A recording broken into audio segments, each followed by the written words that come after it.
Hello बच्चों, welcome to my channel. आज हम लोग क्लास 4 का पर्यावरण और हम चैप्टर 4 चैप्टर का नाम है त्योहार और भोजन। इस चैप्टर के सभी प्रश्नों का उत्तर बनाएंगे। प्रश्न 1 है, पाठ्य पुस्तक के पृष्ठ 17 पर कुछ त्योहारों के चित्र बने हैं, प्रत्येक का नाम लिखिए। तो उत्तर हो जाएगा दीपावली, क्रिसमस, ईद, होली। प्रश्न 2, इन त्योहारों के अलावा भी बहुत सारे क्षेत्रीय पर्व और त्योहार होते हैं जिनको लोग मिलजुल कर मनाते हैं। आपके यहाँ और कौन कौन से त्योहार मनाए जाते हैं? तो उत्तर हो जाएगा दुर्गा पूजा, सरस्वती पूजा, छठ, सामा चकेवा, दवात पूजा। अब अगला क्वेश्चन है, प्रश्न 3 है, आपको कौन सा त्योहार सबसे अच्छा लगता है? इस दिन घर में कौन कौन पकवान बनाए जाते हैं? उत्तर, मुझे सबसे अच्छा त्योहार होली और ईद लगता है। होली के दिन पुआ, पूरी, दही बड़ा और तरह तरह के पकौड़े बनाए जाते हैं। ईद के दिन सेवइयाँ तो बनती ही है, अन्य विभिन्न पकवान भी बनते हैं। प्रश्न 4, नीचे की सारणी में कुछ पकवानों के नाम दिए गए हैं। आपको बताना है कि ये पकवान किस त्योहार पर बनाए वो खाए जाते हैं।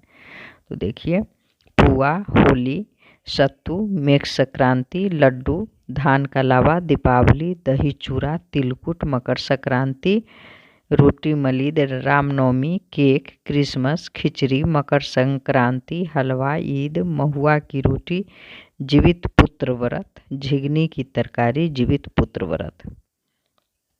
यहाँ 9 नंबर में महुआ नहीं पढ़ेंगे, मरुआ पढ़ेंगे, ये गलत लिखा गया है, मरुआ की रोटी। प्रश्न 5 है, शादी विवाह में भी तरह तरह के पकवान बनते हैं।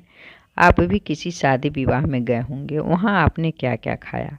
तो उत्तर, कचौरी, सब्जियाँ, दाल, मिठाइयाँ, पुलाव, दही बाड़ा इत्यादि।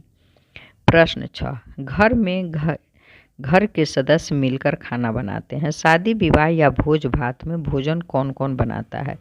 उत्तर, शादी विवाह या किसी भी भोज भात में अब भोजन बनाने वाले ठेकेदार होने लगे हैं।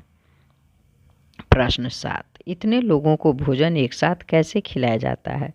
उत्तर, भोजन 2 तरह से खिलाया जाता है, एक पंक्ति में बैठाकर तथा दूसरा टेबल पर सजाकर अर्थात बूफे। पंक्ति में बैठाकर खिलाने की परंपरा पुरानी है, अब बूफे का चलन बढ़ गया है। बूफे में कतार से टेबल लगाकर उस पर टेबल क्लॉथ बिछा देते हैं और भोजन के सामान करीने से सजा देते हैं। आमंत्रित लोग प्लेट लेकर स्वयं अपनी इच्छा के अनुकूल पकवान निकालते हैं और खड़े खड़े खा लेते हैं। कुर्सियाँ भी रहती है जिस पर उम्रदराज लोग बैठ जाते हैं और खा लेते हैं। ऐसे लोगों को कोई युवक प्लेट सजाकर दे देता है। प्रश्न 8, जूठे बर्तनों की साफ सफाई कौन करता है? उत्तर, जूठे बर्तनों की साफ सफाई ठेकेदार का आदमी करता है। विद्यालय में भोजन। प्रश्न 9, क्या आपके विद्यालय में भी एक साथ भोजन कराया जाता है? अगर हाँ तो बताइए। तो 1 में, आप विद्यालय में किस समय भोजन करते हैं? उत्तर, मैं विद्यालय में दोपहर के समय भोजन करता हूँ। 2, आपके विद्यालय में भोजन कौन बनाता है? उत्तर, भोजन बनाने के लिए रसोइया रखा गया है।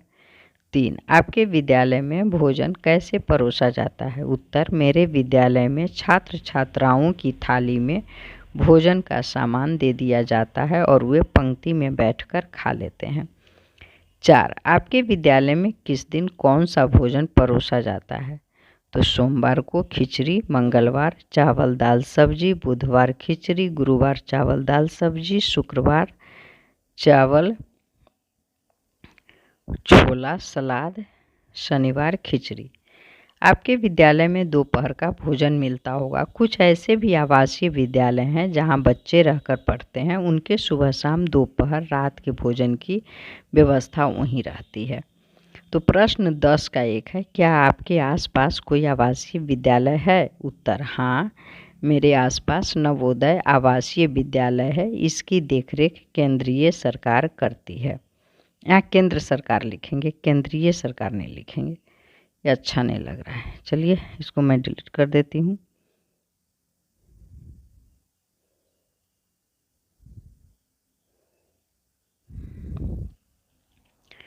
अब है प्रश्न 10 का 2। आपस में चर्चा करके लिखिए कि आवासीय विद्यालयों में भोजन की व्यवस्था किस प्रकार की जाती है। तो उत्तर, विद्यालय के अहाते में ही रसोई घर है, भोजन तैयार करने के लिए सरकारी कर्मचारी है, भोजन करने के लिए भोजन कक्ष है, टेबल कुर्सी लगी रहती है। जब भोजन का घंटी बजती है तो छात्र जाकर बैठ जाते हैं और परोसने वाले परोस देते हैं। धन्यवाद बच्चों।